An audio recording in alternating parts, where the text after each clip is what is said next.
করণীয় হচ্ছে কঠোরভাবে প্রতিরোধ করা। প্রশাসন তো আমি দেখি না, জুলাই আগস্টের পর থেকে তো আসলে প্রশাসনের তৎপরতা আমি দেখি না। প্রিয় দর্শক, আমরা ঘটনাস্থলে আমাদের একজন জনপ্রিয় কন্টেন্ট ক্রিয়েটর এবং মিডিয়া কর্মীকে পেয়েছি, আমাদের ভাইয়ের থেকে এই গতকালকে যে ঘটনাটা, এই ঘটনা সম্পর্কে কিছু জানতে চাই মতামত। ভাই আসলে আসসালামু আলাইকুম। আসসালাম। ভালো আছেন? আলহামদুলিল্লাহ। এই মুহূর্তে ভালো আছি, তবে 2 মিনিট পরে থাকবো কিনা এটা বলতে পারি না। এই মুহূর্তে ভালো আছি। কারণটা ভাই?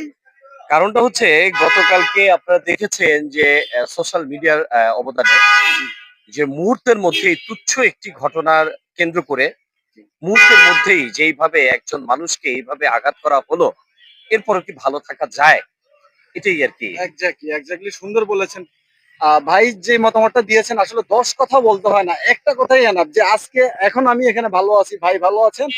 এখন যে আমরা এখান থেকে হেঁটে ওই মোড়ে যাব, সেখান থেকে আমাদের নিরাপত্তাটা আসলে নাই।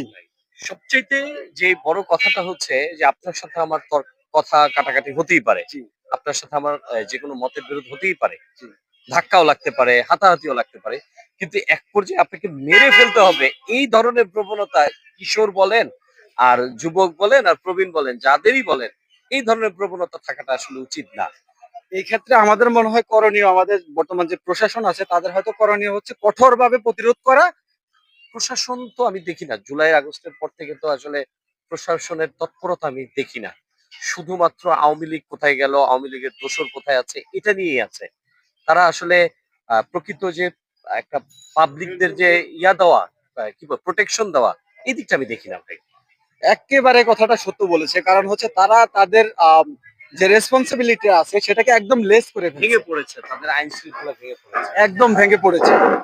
প্রিয় দর্শক, আপনারা শুনছিলেন যে আমি আমার একজন গণমাধ্যম ভাই, কর্মী ভাইয়ের সাক্ষাৎকার নিচ্ছিলাম বা মতামত নিচ্ছিলাম। সুন্দর চমৎকার কথা বলেছেন ভাই। আপনার পেজ এবং ইউটিউবের নামটা বলবেন?